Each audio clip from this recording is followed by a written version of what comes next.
En el alambique vamos a centrarnos hoy en darles una serie de consejos que creo van a ser de mucha utilidad. Siempre se ha hablado mucho de la conservación del vino, pero no en bodega, sino una vez embotellado. ¿Qué tiempo puede permanecer una botella abierta? ¿A qué temperatura? En el caso de estar cerrada y guardada en nuestra pequeñita y particular bodega, ¿cuánto tiempo puede estar sin que pierda determinadas cualidades o gane otras? En fin, pues todo eso intentamos responderlo en el siguiente reportaje.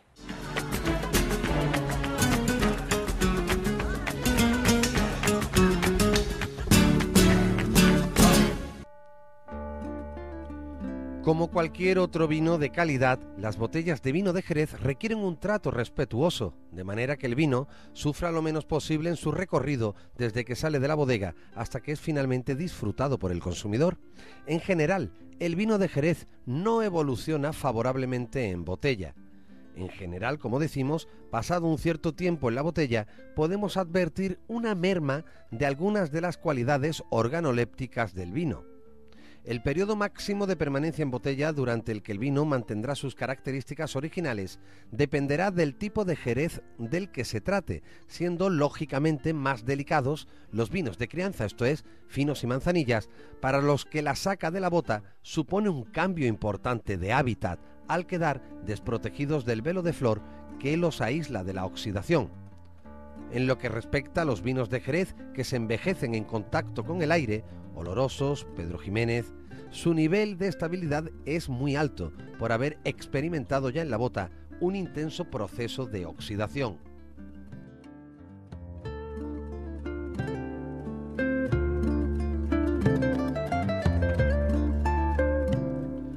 En los últimos años, las bodegas han incorporado importantes mejoras tecnológicas a sus procesos de embotellado, de tal manera que incluso los vinos de crianza biológica alcanzan a mantener todas sus cualidades organolépticas intactas durante periodos importantes de tiempo. Los modernos procesos de filtrado o el uso de gas inerte para sustituir al oxígeno que pueda eventualmente introducirse en la botella son técnicas que permiten, como decimos, que los amantes del Jerez de todo el mundo puedan disfrutar de estos vinos como si estuviesen aún en la bodega. En todo caso, será necesario respetar siempre unos ciertos periodos máximos de conservación en botella, después de los cuales comienza a haber una cierta evolución de algunas de las características organolépticas del vino. Este proceso, obviamente, se acelera una vez que hemos abierto la botella. Aunque en el caso del vino de Jerez no es absolutamente necesario consumir de una vez todo el contenido de la botella, el contacto directo con el oxígeno del aire que se produce al extraer el tapón produce una más rápida evolución de los cambios en el vino. A modo de indicación general, y siempre que las botellas se transporten y almacenen con cuidado y sin grandes oscilaciones térmicas, podemos decir que estos periodos son los siguientes. Finos y manzanillas, en botella cerrada de 12 a 18 meses y en botella abierta, siempre que esté bien tapada y en frigorífico, una semana. Amontillado y medium, de 18 a 36 meses en botella cerrada, de 2 a 3 semanas en botella abierta.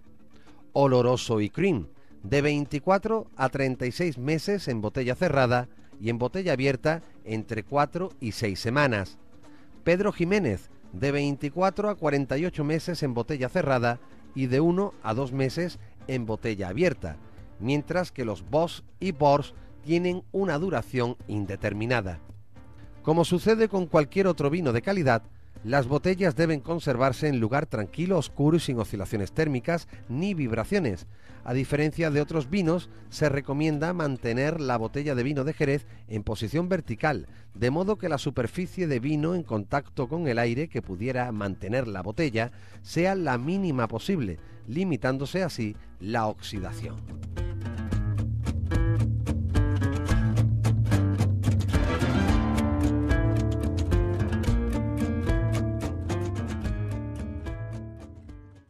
En el Grumet damos una semana más la bienvenida a los amigos, a los profesionales de platos rotos. En esta ocasión nos cocinan algo que no va a dejar indiferente a nadie, una costilla rotí, y aquí está la particularidad, creo yo, especialísima de un ajo de papas.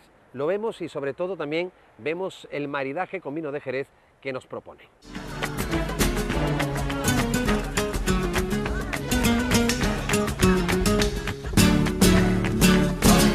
Para nuestro gourmet de esta semana, desde Platos Rotos nos proponen costilla roti con ajo de papas. Los ingredientes para este plato serían los siguientes. Los ingredientes de costilla ibérica, cebolla, ajo, zanahoria, sal y nada más.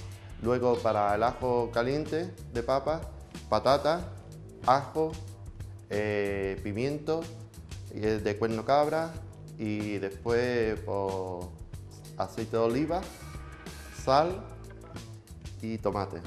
Si algo sugerente tiene este plato es sin duda el ajo caliente no de pan, sino de papas. A ver cómo es eso. A mí peculiarmente me gusta más, ¿no? Porque absorbe, ¿no?, los sabores, la patata del majao, ¿no?, de ese ajo, ¿no?, ese pimiento y ese tomate y el aceite, ¿no? Empapa todos esos sabores y es brutal, ¿no?, el sabor de ese puré, ¿no? Se puede llamar que es un puré de patata aderezado con el majao, ¿no?, de un gazpacho, ¿no? Pero es que en verdad estamos haciendo un ajo caliente de pan, pero lo hemos cambiado por la patata, ¿no? La costilla también es fundamental y sobre todo la manera como se prepara. Y ya, ¿no? La costilla ibérica lo que hacemos es guisarla, ¿no? La guisamos para quitarle las grasas, también para cogernos aromas, ¿no?, de la zanahoria, del ajo, del puerro, ¿sabes? Y la guisamos también porque después lo que hacemos es mordarla, ¿no?, y deshuesarla. Lo que cogemos es guisarla, la dejamos por lo menos 1 hora guisando la costilla con su cebolla, su puerro, su ajo y le echamos agua y nada, ¿no?, dejarlo mucho tiempo ahí hasta ver que la carne está blanda para sacarle perfectamente los huesos. Lo que hacemos es retirar, ¿no?, dejar el caldo de cocción de la costilla y con ello hacemos una salsa, ¿no? Lo dejamos reducir hasta convertirla en una salsa espesa. Con la costilla pues la deshuesamos, la ponemos en un case, que es un molde para pastelería, y ahí vamos poniendo muy bien prensada la carne de la costilla. La dejamos enfriar para que coja cuerpo y luego cortarla a nosotros el formato que nosotros queremos. La cortamos bien y luego pues lo que cogemos es marcarla en una sartén. Le echamos en el fondo de la sartén sal, luego aceite y cuando esté fuerte, ¿no?, en la sartén caliente, pues le marcamos la costilla, ¿no? La dejamos por lo menos unos 5 minutos hasta que quede una capa súper crujiente, ¿no?, dorada, pero que no esté quemada, ¿sabes? Doradita para darle ese toque crujiente perfecto. Y para tal manjar, un maridaje con vino de Jerez realmente exquisito. Creo que Tresillo es un fino amontillado que le viene muy bien, ¿no? Espectacular, la textura, ¿no?, que le puede tirar hasta bocado, ¿no? Es que es un vino excepcional para eso, ¿no? Y creo que tiene un buque muy bueno, ¿sabes? Que compagina perfecto, ¿no? Una simbiosis perfecta, ¿no? Y yo creo que no es tan fuerte, ¿sabes? Para carne ibérica va perfecto.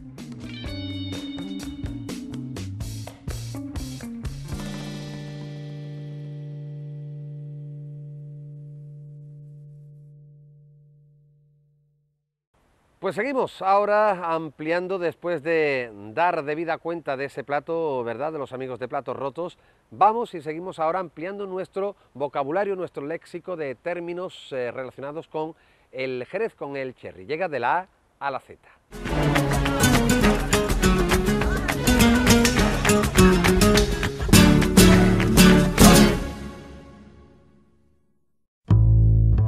Ladroncillo, ladroncillo de claros. Tubo actualmente de acero inoxidable y curvo en un extremo de unos 2 centímetros de diámetro por unos 50 centímetros de largo y pasante por una corcha en el lugar en que se inicia la curvatura. Galga, utensilio de tonelería que actúa como un cepillo de carpintero. Se utiliza en el rascado y pulimentado de las botas. Envasador. Embudo actualmente de acero inoxidable que tiene un primer cuerpo cilíndrico y que en su parte cónica lleva adaptada una armadura recortada por el borde que le permite adaptarse a la convexidad de la bota. Duque. Taponcillo de corcho con que se cierra el canuto. Chislata o chirlata. Pieza pequeña y plana de madera de roble que se emplea para nivelar los palos de escalera. Pues señoras, señores, lo dejamos aquí, no tenemos tiempo para más. Recuerden que volvemos la semana que viene, si ustedes así lo desean, aquí, en De la Viña a la Mesa, el programa de los vinos del Marco de Jerez.